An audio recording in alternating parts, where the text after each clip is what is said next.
Premier souvenir qui est assez flou, c'est les 101 Dalmatiens, où j'étais allé au cinéma avec mes sœurs et on est tous, j'avais 3 sœurs, on est tous ressortis en pleurs. Mes parents étaient un peu catastrophés. Mais j'ai un souvenir très vague du film, j'ai surtout un souvenir de ça, et puis c'est devenu une tradition familiale après, où on parlait de ça, où on était tous partis en pleurs des 101 Dalmatiens parce qu'il avait froid dans la neige. Oui, bah, Princesse Mononoke. D'accord. Princesse Mononoke et peut-être Akira aussi, avec autant de force. Mais je crois que j'avais découvert la BD d'Akira avant le film. Princesse Mononoke et l'œuvre, les films de Miyazaki en général, mais c'est celui que j'ai vu en premier tout d'un coup, c'est cette fresque, ce niveau de narration, enfin tout, même le thème, ça m'a vraiment marqué. Ouais. Non, je peux pas dire. J'aime beaucoup l'animation. J'aime beaucoup. C'est comme les films ou les chansons ou les musiciens. J'ai pas vraiment de musicien préféré. J'adore la diversité. J'adore cette quantité-là. Du coup, je m'applique à ne pas avoir de dessin animé préféré, comme j'ai pas de cinéaste préféré.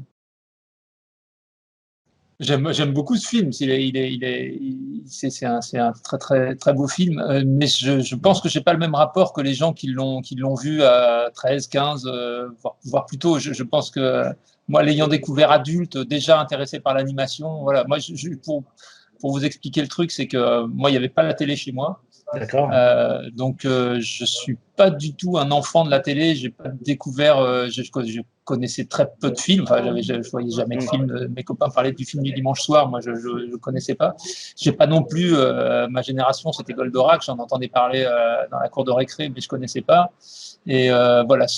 Du coup, j'ai découvert ça à 18, 20 ans, dans les années 90, quoi, au moment où j'ai commencé à m'intéresser au dessin. Moi, je voulais faire de la bande dessinée, a priori. C'était le médium qui m'intéressait et qui était celui que je lisais. C'était la bande dessinée. Euh, je sais pas, Princesse Mononoke, je crois que je m'identifie à fond avec elle. Oh, mais c'est pareil, hein, beaucoup de gens m'inspirent. Enfin, moi, en plus, j'ai eu la chance de faire la Poudrière à Valence, l'école de réalisation de films d'animation, et ça m'a ouvert tout un pan de l'animation, on va dire tout ce qui est court métrage, toutes les expériences on va dire de l'art contemporain, avec des films abstraits, des films en motion design, des films totalement qui disent rien sur rien. Enfin voilà, il y a tout jusqu'aux films commerciaux. Donc le dernier film d'animation que j'ai vraiment adoré, qu'est-ce que j'ai adoré Zootopie, par exemple. Zootopie, j'ai beaucoup aimé. Ouais. J'en ai montré à mon gamin, alors ils m'ont un petit peu accompagné. J'ai montré le géant de fer justement à mon gamin Ah, bien, ouais. il y a quelques jours. On a regardé la petite sorcière aussi, Kiki. Kiki la petite sorcière, voilà, ce genre de choses. Comment je le présente? Eh ben, je peux dire que c'est l'histoire d'une jeune gamine de 11 ans qui fait la route de l'Oregon avec son père et son frère et sa sœur. Et son père a un accident. Et ça va pousser cette gamine qui n'est pas contestataire de son statut de jeune fille à découvrir, à faire d'abord des choses de garçon, aller conduire le chariot, aller porter faire du cheval, aller amener les chevaux à la rivière. Et elle va découvrir la liberté qui va avec la vie des garçons, parce qu'à l'époque, les jeunes filles restaient vraiment aux alentours des chariots, elles ne dépassaient pas beaucoup les frontières du chariot. Et donc, comme elle a du caractère, elle va refuser de rendre cette liberté quand on va lui demander. Alors oui, on s'est documenté. Dès que j'ai appris qu'elle avait fait The Oregon Trail, j'ai lu tout ce tout ce que je pouvais trouver sur elle.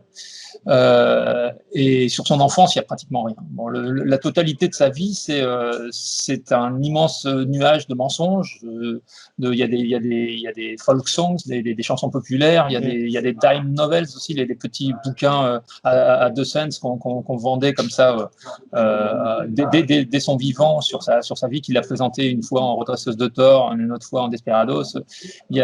C'est un énorme nuage de mensonges et de Et du coup, il faut faire son chemin là-dedans, découvrir qui est vraiment ce personnage. On a créé une fiction. Et c'est pour ça qu'on l'a appelé Une enfance de Martha Jane, parce que c'est notre version et qu'il pourrait y en avoir d'autres. Voilà, et ce qu'on a essayé de faire, c'est d'imaginer comment le personnage de Calamity Jane adulte s'est créé à ce moment-là. On a imaginé comment ça pouvait être.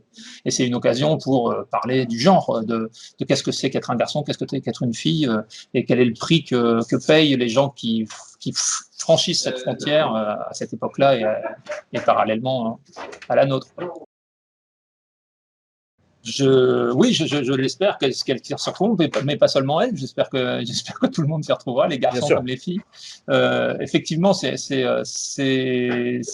un film comment dire, l'expression garçon manqué, c'est une expression que j'aime pas parce que c'est une expression qui suppose que des comportements soient applicables aux garçons et certains autres aux filles. Ce que je dis souvent, c'est que l'élégance ne vient pas avec les gènes XX, c'est une construction sociale, c'est quelque chose qu'on impose, même souvent aux gamines. Voilà, et donc c'est un droit, c'est un film sur le droit à la brusquerie pour les jeunes filles et pour les femmes en général. C'est un droit. Voilà, on peut être comme on veut et c'est pas parce qu'on est rude ou qu'on est un petit peu tonique qu'on est un garçon manqué. On est comme les autres, une fille réussie. On est dans un style graphique assez saturé au niveau des couleurs. C'est une recherche qu'on a fait avec Patrice Suot et tout, avec l'équipe des décorateurs. On est reparti d'une part des affiches vintage du train des années 40, des 30-40, qui présentaient des paysages spectaculaires des États-Unis, qui vendaient les destinations pour des compagnies ferroviaires. Ça nous a servi de base esthétique, on va dire, sur le plan du dessin. C'est des affiches qui sont, comme c'est de la sérigraphie, c'est limité à quelques passages de couleurs, donc il y a un certain nombre de couleurs qui sont limitées. Et puis, il y a une force dans le dessin. Et puis après, Patrice a travaillé sur ce que les impressionnistes et les nabis, les peintres nabis utilisaient beaucoup, c'est-à-dire des vibrations entre des couleurs très saturées qui créent des effets de lumière. Et voilà, ce qu'on cherchait à faire, c'est à plonger le spectateur dans une expérience colorée, quasi réaliste en termes de lumière, en termes d'effets de contre-jour, d'aveuglement, de reflets de lumière sur les rochers, voilà, au travers d'une couleur très, très, très, très forte.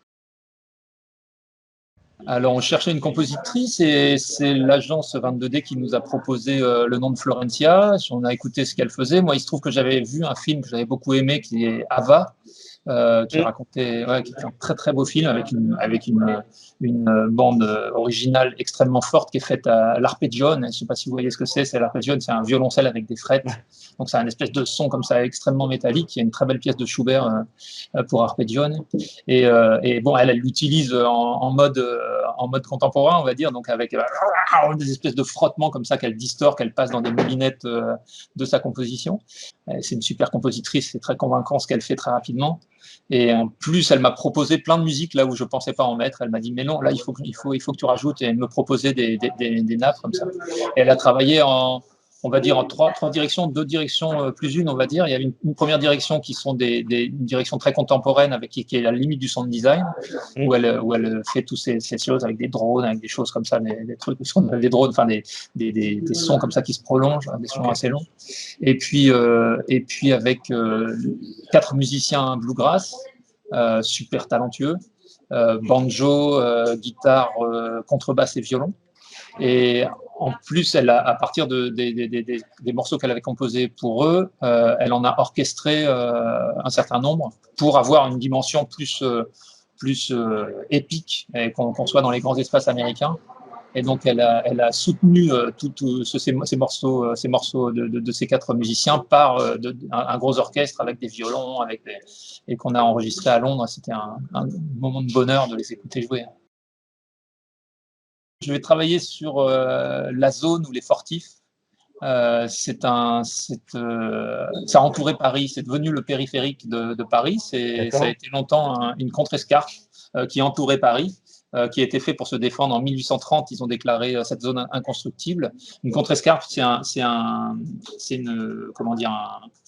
une montée comme ça qu'on crée en un talus, voilà, un talus, et on fait on fait une coursive en haut du talus pour pouvoir tirer au fusil les soldats qui viendraient vous attaquer. Voilà. Et D'accord. voilà, donc cette contre-escarpe, ça doit faire bien 100 mètres, quelque chose comme ça de large, qui entoure, c'est devenu le périphérique, donc voilà, c'est assez simple de le retrouver. Ça a été d'abord une balade pour les Parisiens, parce que comme c'était inconstructible, c'est devenu une balade, et puis au fur et à mesure des immigrations et de la pauvreté, c'est installé ici. Et donc c'est devenu un gigantesque bidonville par endroits, pas sur toute la balade, mais il y a certains endroits, il y avait des parties bidonville. C'est Pétain qui l'a rasé en 1939. Ou un peu plus tard, je ne sais pas, 39, c'est plutôt 41, je crois. Et enfin bref, c'est Pétain qui l'a rasé. Et donc voilà, c'était le symbole de la pauvreté grouillante pour toutes ces années parisiennes. C'était là où il y avait les Apaches, c'était là où toute la pauvreté et toutes les immigrations se retrouvaient. Et j'ai envie de faire un destin d'une gamine un destin à l'Edith Piaf un petit peu, même si elle n'est pas née dans la zone. Ça s'appelait la zone, ou les fortifs, voilà, ce bidonville, et d'où les zonards.